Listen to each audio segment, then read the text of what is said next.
Okay, it's 11:01, so we'll go ahead and get started. We have a lot to cover today, and I know you have a lot of meetings between COVID and Minnesota rules today. So bless you on this day for giving us this time, and we'll try to be as effective, as efficient as possible.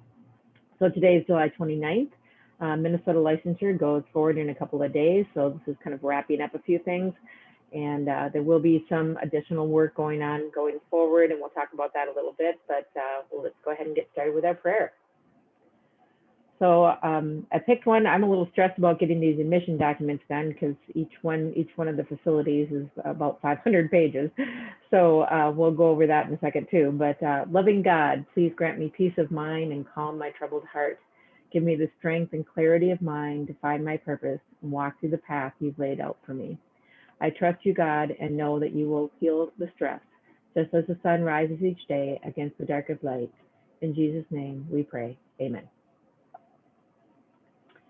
Okay, a little update on the application process. 19 of 20 of you have received your license, at least officially by the Minnesota Department of Health, even if it has not arrived in your doorstep yet. So we are almost there, guys. The only one pending is Madonna Benedict House. We are communicating with MDH. They said it's just, they're still processing, just hang in there and wait. We are still checking up on that one just to make sure that they have everything they need. So at this point, all reasons to believe that all 20 of you will meet the deadline. So exciting news, because that took a lot of work, and I thank everybody for their part in that process. Again, a reminder, especially if you are elderly waiver, look for that in the mail. Now that all of you have been issued, you should be receiving a hard copy. Need you to scan that, send to Tricia and myself. Any questions on that?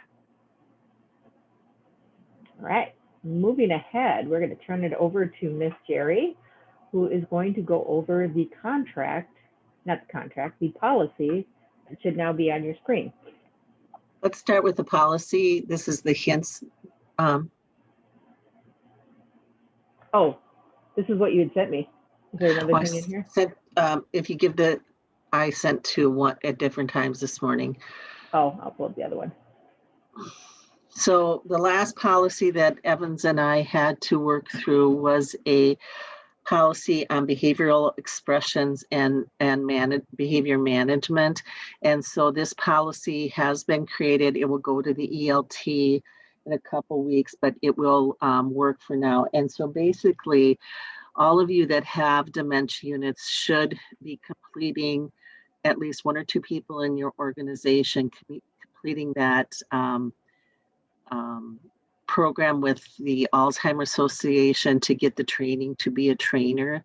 Talked about that before. And then this is just a policy to help put those things in place if you have any behavioral expressions happening in your building. So basically, it's just saying that residents are assessed for behavioral expressions, and residents exhibiting new behavioral expressions have behavior management interventions implemented. As you scroll down, this is very basic. Individual assessment will complete it on admission, and then every 90 days with change in condition to include behavioral expressions. These will be identified, and interventions will be coordinated with the resident, family, and staff. New behavioral expressions will be reported to the primary contact, if whoever that resident representative is, if we have one, and the primary medical provider. The DON and I have a table, will monitor residents' behavioral expressions on an ongoing basis through observation chart review, reports given, and family and resident input. And all this will be documented in the medical record. So I do know, Linda, on the update to the forms and service plan in Matrix, there are additional guides in there as well, correct, for things you could put in as notes? Well, we did take all the cognition back out because it wasn't approved by clinical. So I thought there were notes put in that were I thought I recalled you saying there were some notes that you had done with Lisa. But let's go under the ADLs. Yep, we did do some Yeah. for the ADLs, yeah. But not cognition. Yeah, and this is really not either ADLs or cognition, it's behavioral expression. So we may be doing some additional work in that area. Is Evans on the call today? He may not be, he's at Duluth training. If you could go to the other slide, Penny, I'd appreciate that. Or the other tool. So this is something Evans had put together, and it's just, this will be not on in the policy library, but this will be on the meeting or the new Minnesota license resources that Penny's pulling together, but just some sample behavior interventions. So you might want to keep this handy as you're doing your service plans, but positive reinforcement. So when we see behaviors that are the ones that are giving the resident a better daily life, we want to use positive reinforcement. We can use redirection of behavior or removing resident from a situation where problematic behavior is occurring. Of course, always with kindness, never force, never strong arming anyone.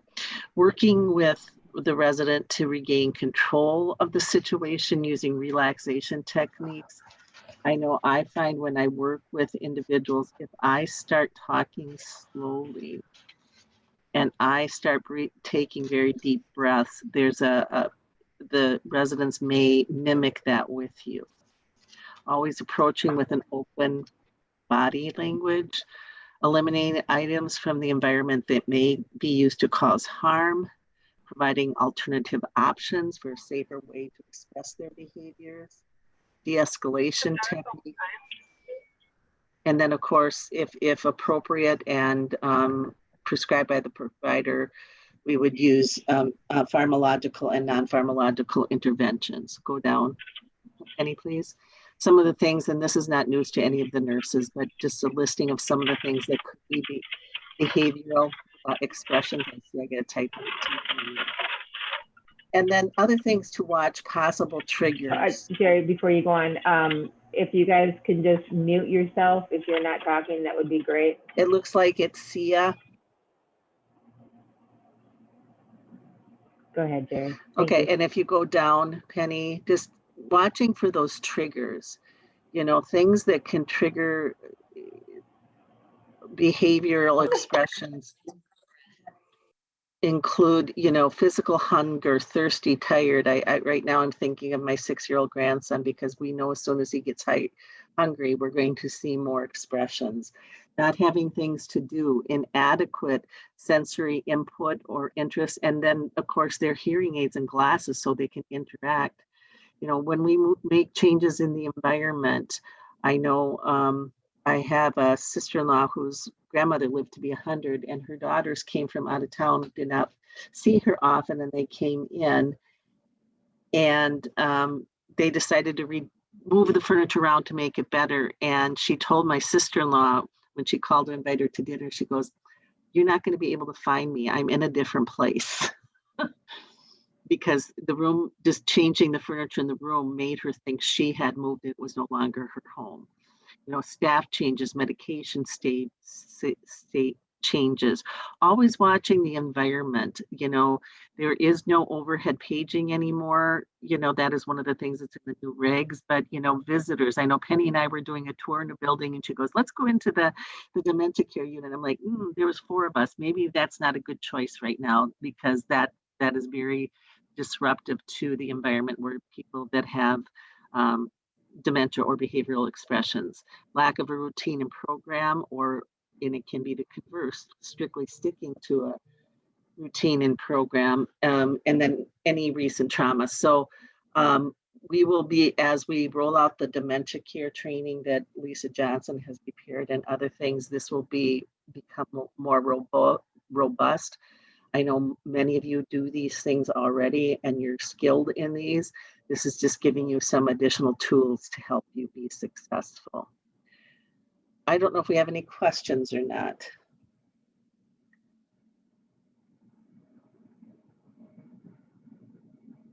Is there anything in the chat? Yeah, I was just looking. I do not see any questions at this time. I think you're good. All right.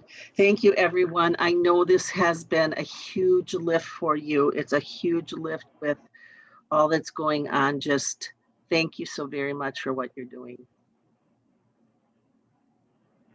All right, next we have Kathleen Murray on. Yeah, hi Penny, can you let me just share my screen? Of course. Okay. Hi everybody, I just wanted to do some quick reminders about stuff related to the regulatory and training requirements. So I had sent out an email earlier about this, but getting courses complete. If there is a concern about staff getting computer access, or you got quite a few people that still need to do a certain course or anything, there is that group training option available. And I'll send this reminder email with all of the specifics on this out after the call. Also, the 4 additional items that need to be covered at onboarding, just a reminder that for RAs and RNs and LPNs, we do have updated checklist, onboarding checklists for those. Any other community specific checklist you have for other positions, you need to make sure these 4 items are added to those checklists. The 8 hours of dementia training, I've had this with a couple of communities where they assigned the new Educare courses that were suggested in the Educare compliance roadmap.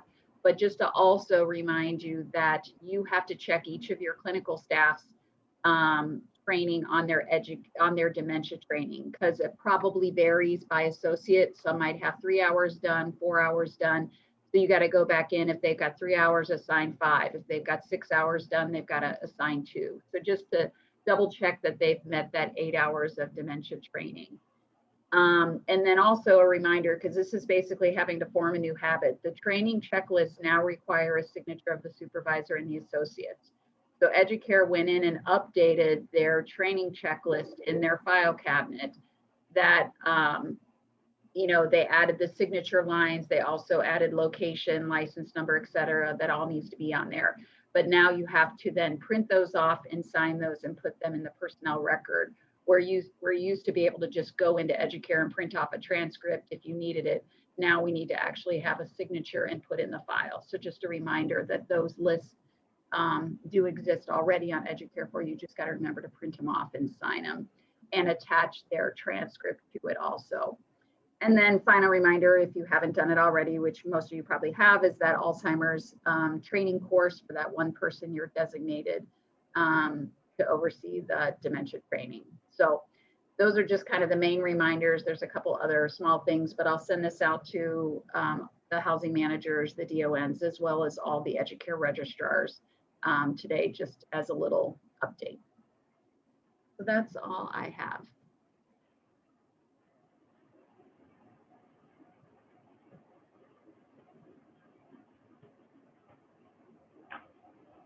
Okay, thank you, Kathleen. All right, so now what I want to do is go in and review the admission packages that I am preparing for you all. So I'm going to bring up Educare, just to remind you all where they are. So we've talked about this in the past, that it was a little bit of a harried ride using these admission documents. I hope you will find, as I have personally kind of got in and looked at these and corrected them, and I'm collecting information from you guys so that we can get this complete, that we will really use this as our main source. The reason for that, we've talked about this before, is things are changing all the time. So instead of sending out an email and which one's the most recent and where's the most recent copy, this really needs to be the Bible. You can print up one page of it or the entire thing, however you choose to do that. But we want to make sure that this is where we're keeping it up to date. And we're going to talk about this as we go. But literally this morning, Leading Age just sent out a notice saying that the Bill of Rights that Minnesota Department of Health sent out are not compliant to the law. So I have to go back in and change all of the Bill of Rights for all you guys and such. So, it's just easier if you take it off of here. So if it's not correct or you have any issues, let me know. I am still in the process. As I said, each one of them, as I go through here, you'll see that they're pretty lengthy. So it's taking me a while, but it will be done by the 1st, and then we'll also be doing the policies where they will be uploaded and available here, and then I'll add on the tour package and such as we go. So you go into, like I said, the little gentleman up here with the library. The first thing is admission. You go into Minnesota, ALIL. So it's the same process as the SNF have on their side. And then I'm going to, this is the old one. If you look in here in Windermere Way, you can see that it has the left side, right side, tour package, home care, etc. These are going to sunset. We will be taking these off of the website so that it's not confusing. And then this is what the new look will be with your new names in the August 2021 information. So we're going to go into Shakopee Windermere Way, and we're going to go into residency documents. And basically, again, you guys know this, but every single person in your community is an assisted living person who is either choosing to be on services or not be on services. So there's 2 packages, one for persons with services, one for persons not on services. In your tour package, which we're not going to go over today, it still defines them as independent living, assisted living, memory care, etc. But in here, that's how it's defined. So we're going to go into on services first. And again, it's all combined, but you can print up as much or as little as you want. And the first thing we did is we changed the checklist. So the checklist is now going to identify all the changes and the new policies and make sure that you cover everything that's going to make you compliant. So this checklist is a little different than, you have your tools where it kind of helps you flow someone through the pre-admission process. Is the room ready, et cetera, et cetera. This checklist is for the move-in process and maybe a little bit afterwards, because it's not only the paperwork that they have to sign, but it's also making sure you review some of these key areas. So again, if it needs to change a little bit because you don't have a directory listing or you don't have storage units, we can certainly do that. It's not going to include the site-specific things that you want, such as some of you put in menus. I know Madonna Meadows puts in how to change your address at the post office. So you're still willing and welcome to do that. These are just the Benedictine standards of things that are included in our pricing or included in the law or included in regulations that we want to make sure happen unless it doesn't actually exist in your building. And then this is the demographic information that has not changed. That's still what we collect. And again, this is in Matrix. Some of this is really just for homework, so you can send it to people because it's an electronic file. You can send this to people and they can bring it in when they fill out paperwork. You can type it straight into Matrix. This is the new piece of the law that you guys have been working on. For every person, you have to allow them to designate a representative and sign that they acknowledge the receipt of this notice. So that is in there. And then you would move into the new lease, which again, you guys have. I have corrected. It now has 2 options for resident names, tenant 1, tenant 2. And as we discussed, the law left out the long-term care consultation verification, but in the last week, they put it back in. So now it is back into our contracts as well moving forward. You can choose the level of care as you always could.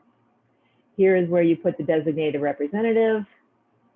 And then the rest, as I said, you guys have been reading this to people for the past couple of weeks, so I'm not going to go into any more detail in here. And then again, just a reminder to put the service plan in here. We still have the bed rail safety.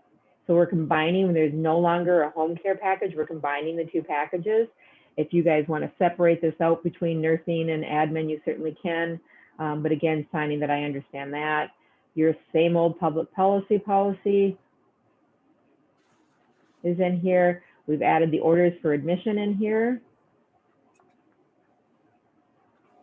Your handbook, I'm going to scroll. I'm going to try to do this because your handbooks are long. And again, required is that we review the customer concern. What is our process? Where do you put this? How often is it looked at? What do we do to investigate?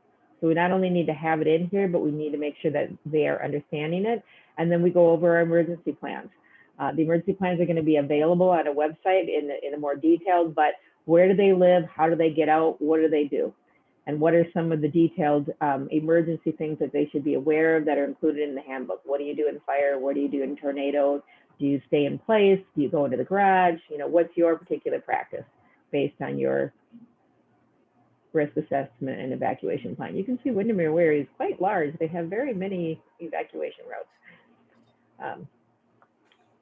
All right, and so again, review emergency plans and exits here. So it's just a reminder in the paperwork, like this is where you do that. And then there's the UDELSA, which we've put in here.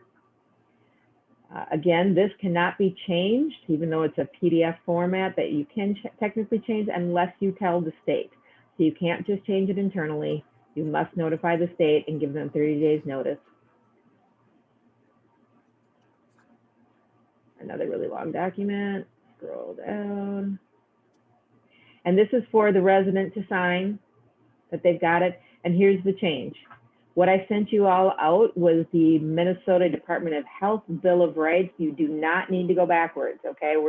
We'll cross that bridge later because it is what Minnesota Department of Health gave us, and it's what they said was required, but it was missing things from the law. This came out literally this morning from Leading Age, so I am going ahead and including this moving forward so that everybody has it.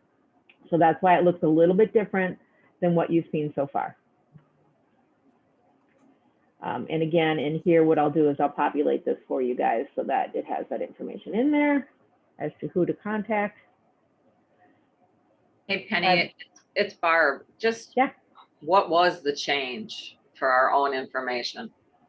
I don't know. It didn't say. Does anybody know?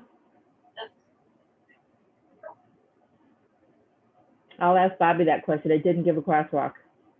Okay, thank you. Yep. Again, receipt, notice of privacy practices, haven't signed that. Dementia disclosure has not changed at all. Advanced care planning, made sure everybody had the updated letter from Dr. B, which includes the relief of choking relating to modified diets or not. Advanced care planning, all of this is remaining the same.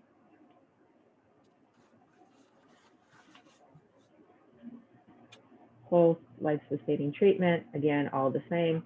And then all of this is, again, department checklist, release of information, all the required legal documents, photo release, automatic withdrawal, none of these have changed.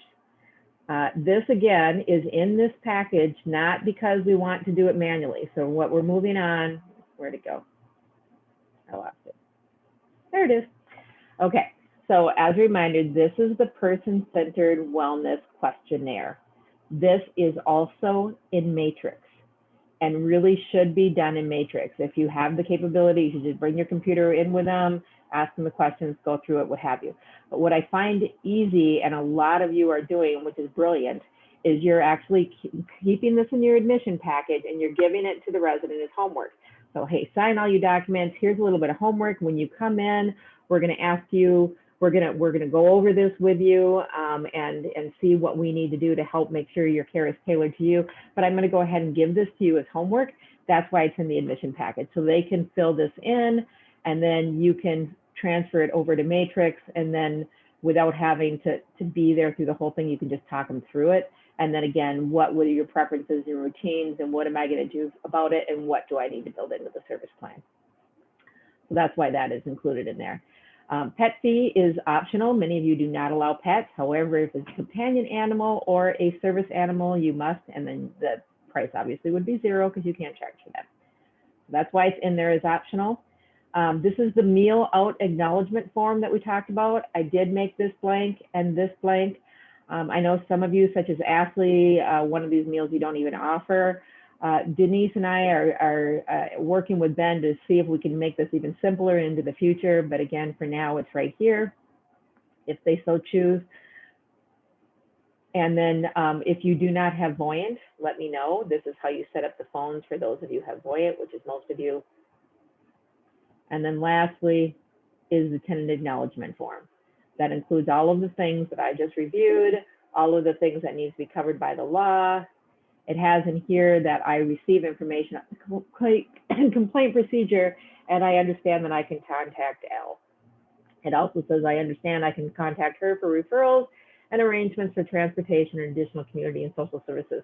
So those two pieces of the law where we have to tell them who is it, it's this acknowledgement form that is making that clear. Oh, oops. Didn't take out the old one. I'll have to fix that. So, okay, so that's that one. Any questions on that? Penny, it's Barb again.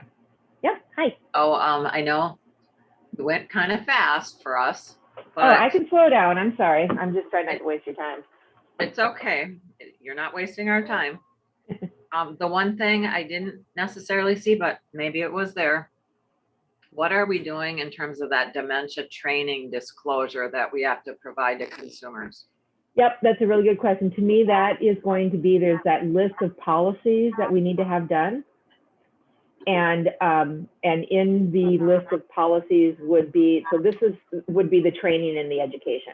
So the dementia disclosure does talk about training. Let's go back and look at that.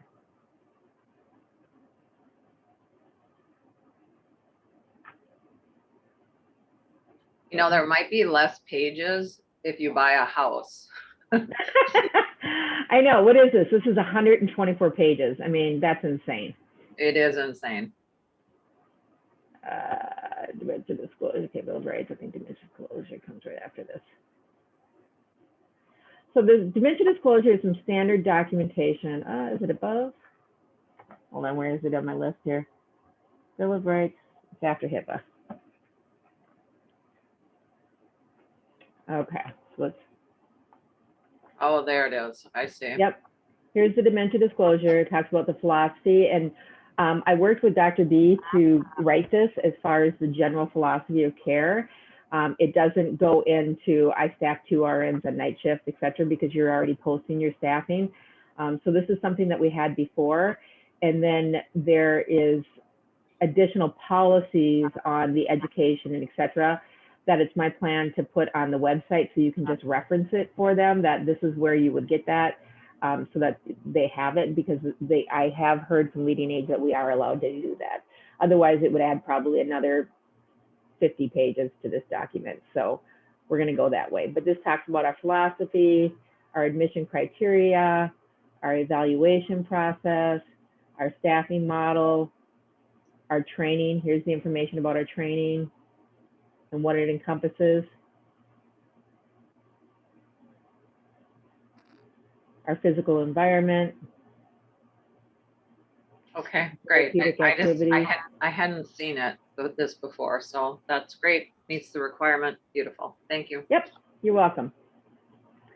So again, just going up to the top, if anybody has to give you a chance to ask questions. So in here is the confidential statistics, the designated representative, the residency agreement, a cue to put in the service plan, information in the side rail brochure, and the consent, understanding that you understand the risks, our public assistance policy, our MD orders, our handbook, which includes cues for you to trigger, review the grievance procedure, review the emergency procedure, our new UDALA, our Minnesota Bill of Rights, our HIPAA compliance, our dementia disclosure, our advanced care planning, and all of the standard intake, legal releases, etc., meal form, and then basic things to queue to make sure you cover these areas as well. Okay, any questions? There's something in the chat. Meal form is currently locked in eSource. Oh, well, that's not good. Okay, I will go back in and check that. Penny, Barb Yes, again. Hi. I'm hopeful that my questions are things that people maybe have on their minds, but I don't know, for some reason are hesitant to bring up. So as you're going through that whole packet, the service plan is right there in the packet. So from a logistics standpoint, and I've tried to discuss this a little bit with our team here in Duluth. So I mean, a lot of times we have people who complete the lease move-in paperwork, but they don't actually, come until a few days later, sometimes a week later, because they get their stuff moved in. I mean, I know you have the service plan there, but the service plan is not necessarily completed, or is it the expectation that the service plan needs to really be fast-tracked and completed much earlier than we previously did? So typically what I recommend is best practice, and what is that you ask someone to move in within about 5 days before they move in, to come in ahead of time and meet with the administrator and the nurse and go over the admission paperwork. And tell them to, reserve a good chunk of time here. And so at that point in time, you go over the paperwork, they meet with the nurse says, here, let's talk about the basic cares that you would want. And they basically start the service plan. And that it gets attached at that point in time. Now the nurse knows what this person needs, and then she or he can spend those 5 days getting the meds, getting the services set up, getting everything in place. And then when the person moves in, then they actually complete the assessment and fully open up the person to services. So, and so that you can do that. And again, it may be modified once they come in a little bit, but that's what I've seen. And I'm going to stop talking. And Linda, do you have any thoughts on this? Well, most of us do them right away because the aides cannot see the service plan or chart anything until we finalize it. So it's that first 2 weeks that we're making changes, updating, but it really has to be done day of move-in if they have any scheduled services. Right. You finalize the day of move-in, but you would typically start it by sitting down with the person ahead of time and having the conversation, correct? Yes. So most of it's done ahead of time, and then the day of move-in, you're just doing a quick review with them, we hope, and then you print it off, have them sign, and then those next 2 weeks when they're getting to know us, we're getting to know them, we have that ability to make our changes. And I know that's the process we put in place at Northfield when we started up that building. Hodan, any thoughts on Barb's question?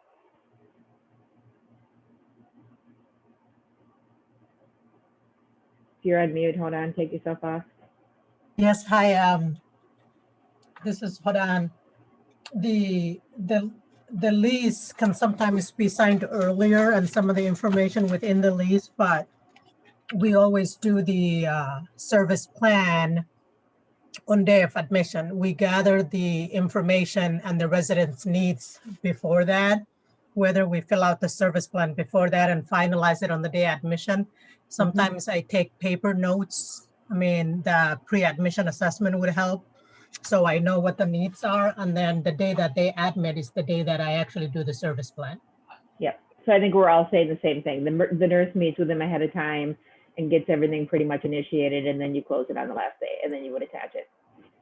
I think the other thing is we do have the paper pre-admission nurse assessment form that will be paper documentation that may, the gathering of all that information ahead of time may speed up the development of the actual service plan and matrix. Right.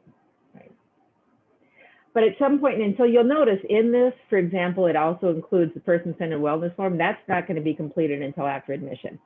You're not going to hook them up onto the directory or tell the dining room that they're here or whatever the case may be until they're actually in the building. So this is not necessarily 100% complete until after the person's in the building.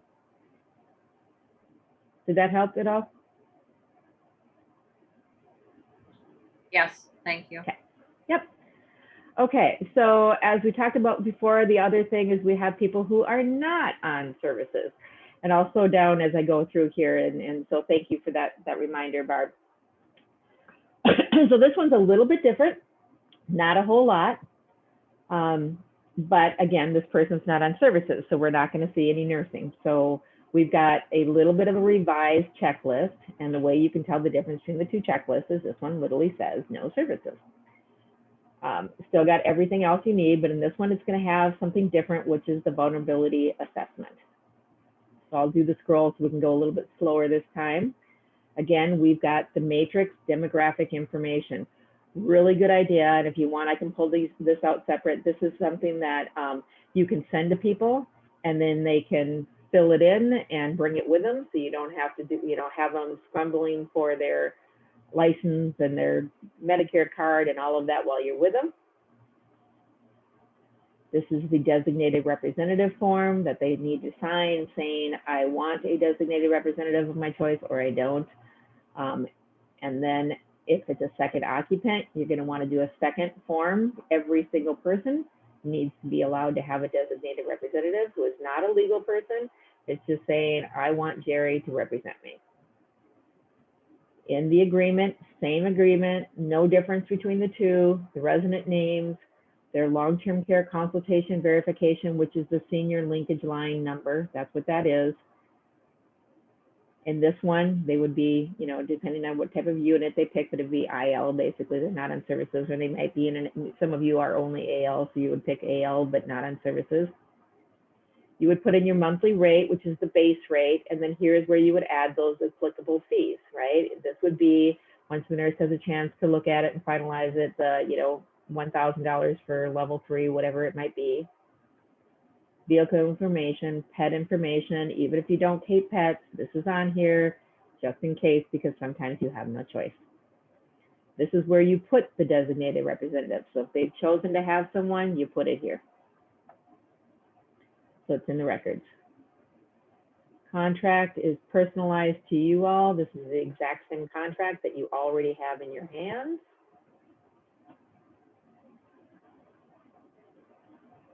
Outlines all of the things we've talked about, all the things that Ben has covered, including whether we do modified diets, whether we accept elderly waiver.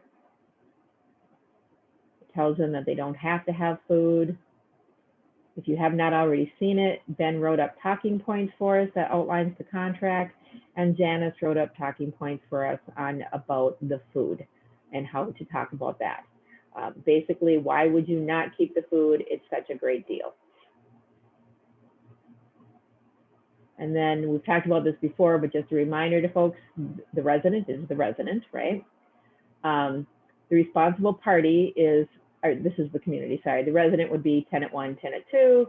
The responsible party would be somebody who they've just said maybe doesn't have the legal power of attorney, but I want my daughter to take care of things for me. She signs everything for me. So the daughter would just sign here as that responsible party.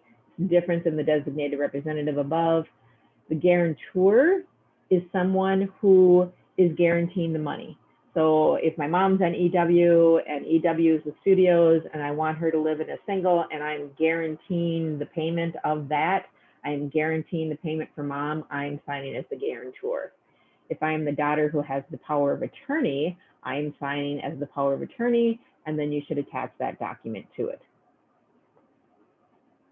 This is what's different. This is where the separation occurs. If I am a person on services, the nurse is doing an individualized abuse prevention plan just as he or she always has. So nothing has changed from the clinical side, though Linda may argue with me that she changed the form somewhere, but basically they've always done abuse prevention plans and they still do.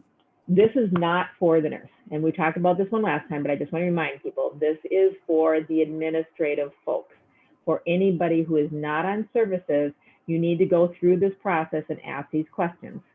So the individual, and what I've done is I've made it a PDF form. So you can just type it right into here as you're doing. You can print everything up so that you're good to go.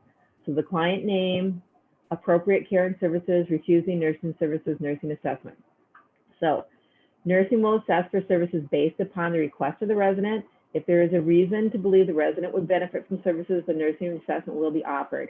So this is where you get that coverage in the law of did everybody in the building on services or not get an assessment.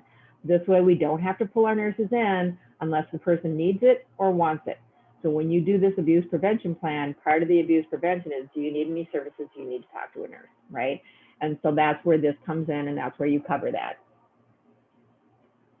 And then freedom from maltreatment. Staff will receive education on maltreatment and how and where to report maltreatment.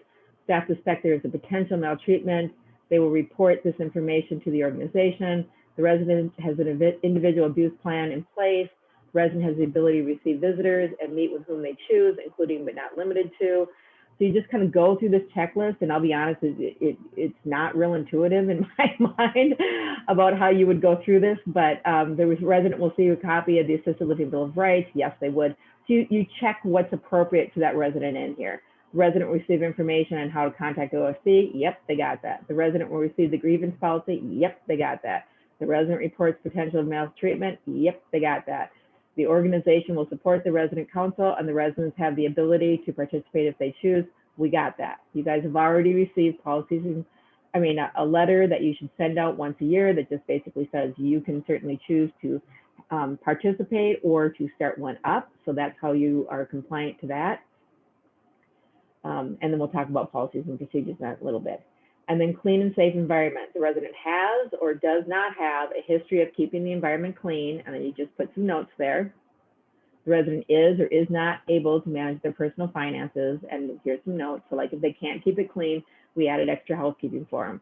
If they can't manage their personal finances, we offered them automatic withdrawal and gave them the phone number for a conservator. The resident is not susceptible to abuse by another individual. So, insert appropriate intervention plans here. So again, if the resident is not on services, it should be not susceptible. If it is susceptible, then that would probably be a reason to maybe include a nurse or talk to them about that. The resident is or is not at risk for abusing others. Again, if they're an independent person without services, the answer should be is not at risk. But if it is, again, what are the interventions that we're doing? One of them might be this is appropriate to ask a nurse to get involved.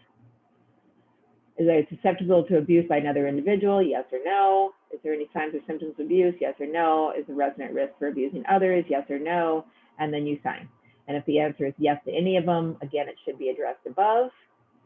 And then here's where, again, I'm anticipating that many, if not most, of our independent living people are going to say, I don't want this, I don't need an abuse prevention plan, and I don't need a nurse. That's why I'm not asking for services. You would check this, they would initial it, they would sign it. Okay, any questions on that? I think, Penny, I've had a lot of emails about the nurses are concerned that they're going to have to do it, and just to reaffirm that it would not be nursing doing this. Right. This would be whoever does the administrative side of the paperwork. This is for people not on services. And the only time you would get a nurse involved is if you see that there's risk, the person's unable to care for themselves and they need to be in AL, not IL, or on services, right? Then you would say, hey, bring over the nurse. That is the only time that you would do that. Otherwise, this should be filled out by an administrative person. There is no requirement, no license, no anything that needs to happen on this. Any human being can do it. So you just find somebody who you feel is most appropriate to do this in your community. And again, not a nurse. And then bring in the nursing only if there's services or you feel that there may be a risk and you want to consult with a nurse. Right. And this has to do with the Nurse Practice Act, guys, that as a nurse, once we start doing and asking these questions, we have obligations that are not a part of this. So that's why it's not it's just the Nurse Practice Act and what we can and cannot do. So we got a couple, I'll keep going through this, but a couple of questions in the chat. Eventually, pre-admission nursing assessment going to be in a form of eSource similar to the AL evaluation tool. Yes, so Anna, we are aware that you guys want that done. We do not have any administrative support at this point in time. One's on a planned vacation and the other one is out for personal reasons. So I am the one who is doing all this paperwork. So I will, Linda has sent it to me and I will get it up as soon as I can. I need to get the admission documents done first and then I will get that done. So I know that we know you need it and we are working as quickly as we can. Is there anything different we would need to do with the lease if someone moves in without services, but then decides they want services? Would we just upload the service agreement with the current lease? Yes, that's what I would do. I would add the service agreement at that point in time. The service agreement has the pricing on it. You would document the change in the pricing that they agreed to it, but you would not have them sign a new lease. You would not have to redo any of this paperwork. You would just add on the nursing piece and upload the service plan. Because all of these documents, and the service plan is actually an administrative document when it comes to what I'm talking about here.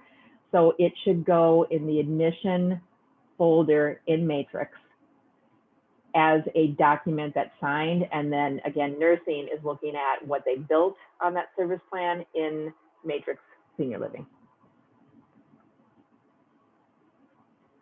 Okay. Hopefully that answered that. And again, the public assistance policy, it sounds like some of you may not be familiar with all these forms, so I will explain them as I'm going through. Again, this one's the same in both. This is just basically saying I accept elderly waiver and CADI and other things, or I do not. And so that's, and then if I do, you may have to go to another room, you may have to do this. It's just talking about our general policies and procedures and how we deal with and address elderly waiver. So this a while ago was personalized to all of you, depending on whether you accept elderly waiver or not.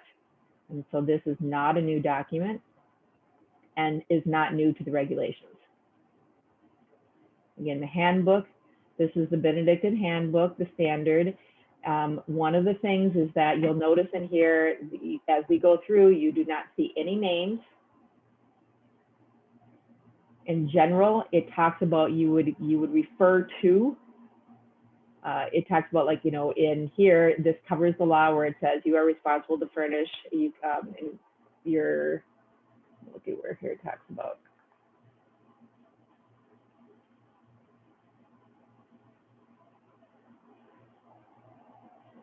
It's in the lease. I'm looking where it says you can furnish your room as you want. But again, this was written and reviewed by attorneys and kept really simple. You receive a Bill of Rights. This is general information. Religious services are planned and offered in multiple denominations. We don't say church is Wednesday at 2, right? Because we wanted this to always be accurate. So we never want any detailed information that can easily change. All of this is the generic terms, generic phone numbers, and then just some customization that people feel is critically important, but you want to make sure you're keeping this up. And again, it's as neutral as possible, so it's not too hard to keep up. But every time you change anything, you're going to want to make sure that this is accurate.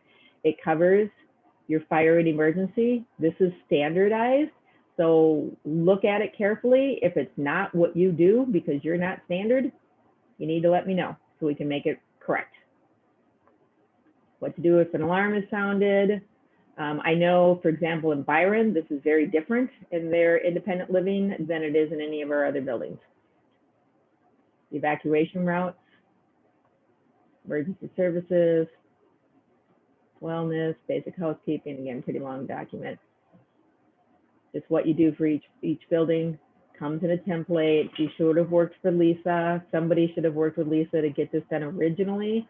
But take another shot at it if you feel like it's not looking familiar and you probably need to make sure it's right or update it.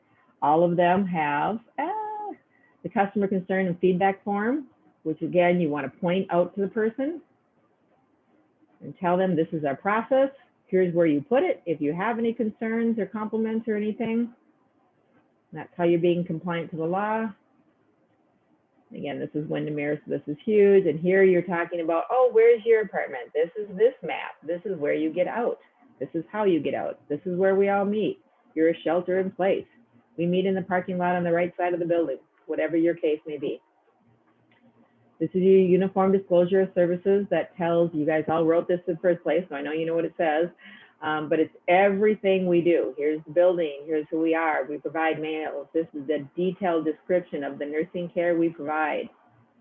This is a detailed description of the other services we provide, the types of providers that come in here, the treatments and therapies we provide. They're all treatments and therapies. The assistance and activities available. Activities of daily living, manual feeding, tube feeding, grooming, hair care, etc. Ordering placement incontinence products, assisting with bowel and bladder programs. So anytime you add or delete a service, you need to change this. We can do one-person assist, we can do two-person assist. Transfers with if you have this checked, you better have 2 people on night shift and one of them, and not one working in memory care. Security and monitoring, how do you keep people safe? How often will you do checks? Do I have a security guard? Do I have security cameras? How do I get into the building? Do I have emergency generators? Windermere, where you have a generator? I didn't know that. Okay, dining nutrition. This is what we offer. This is a space that you can eat. We offer trade delivery. We offer modified diets. And one thing just for thinking in the future, nothing you need to fix this second, but you may want to say like low fat, low cholesterol diet. A lot of you wrote in a little note, you know, sufficient choice that you can manage your own special diet on all of these.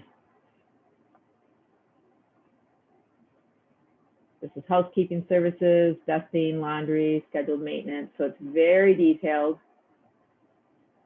This is something that you want to make sure your salespeople know exists. I don't think we want to put this in our tours packages, but if they say I want a detailed report, we want to make sure sales knows that they can get this. And again, signing that they received this. Minnesota Bill of Rights leading age format. Yet to be determined what is different. Needs to be filled in.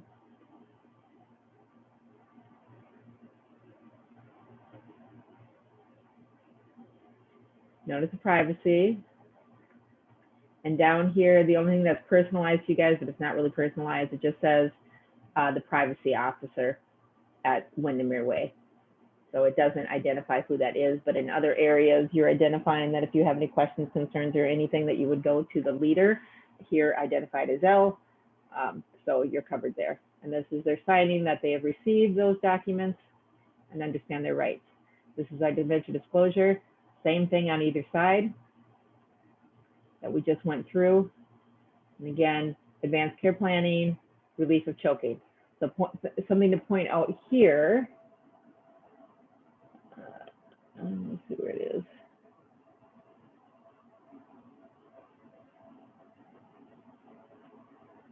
Yeah, so if you are ever found to be severely choking, EMS will be called and basic life support for relief of choking will be initiated, whatever BHL certified nursing associate is available and physically able to do so.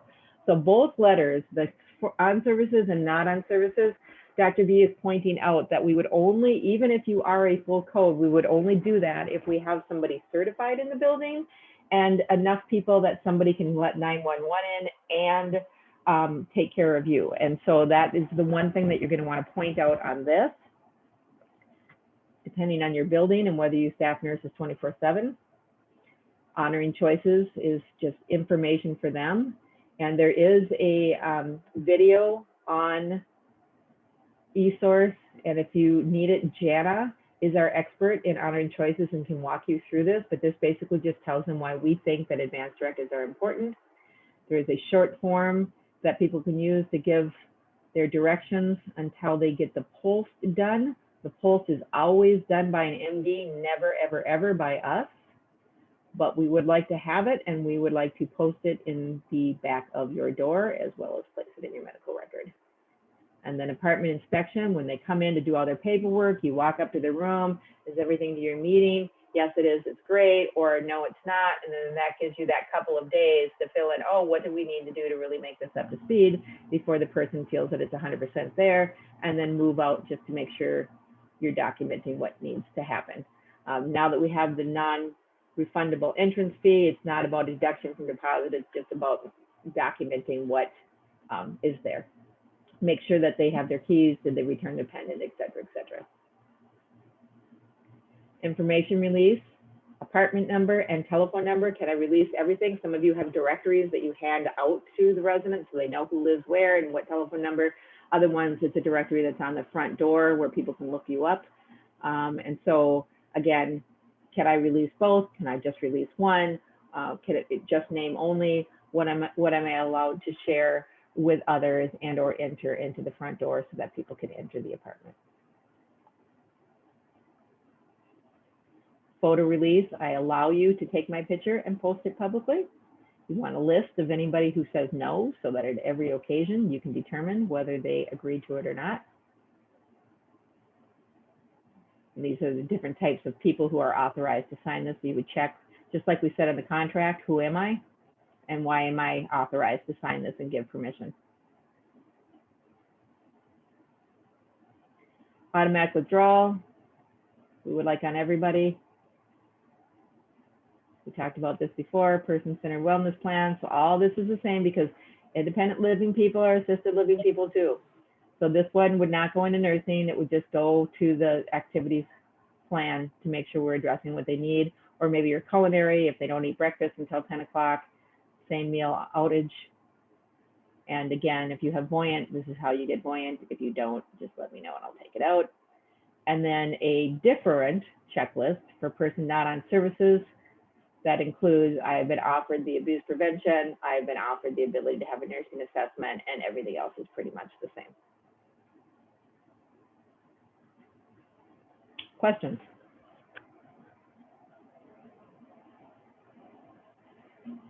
Okay. So we talked about the updated Bill of Rights. We talked about what Benedictine is going to do about it. Do not go backwards, but we will change it moving forward into the admission documents. What is outstanding? One, just FYI, I cannot put documents into eSource in two different places and have it not be what they call a placeholder.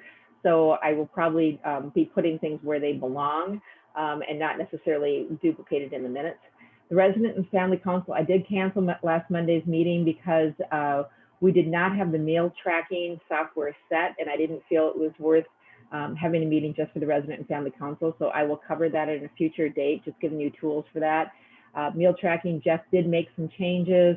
Denise and I will be meeting with him just to make sure that that's set. So those of you who do have people opting out of food will have a eSource tool that you can use if you want. And so again, those will be rescheduled. And then Linda and Evans, I know you sent out the pre-assessment forms. Is there anything you need to say about that?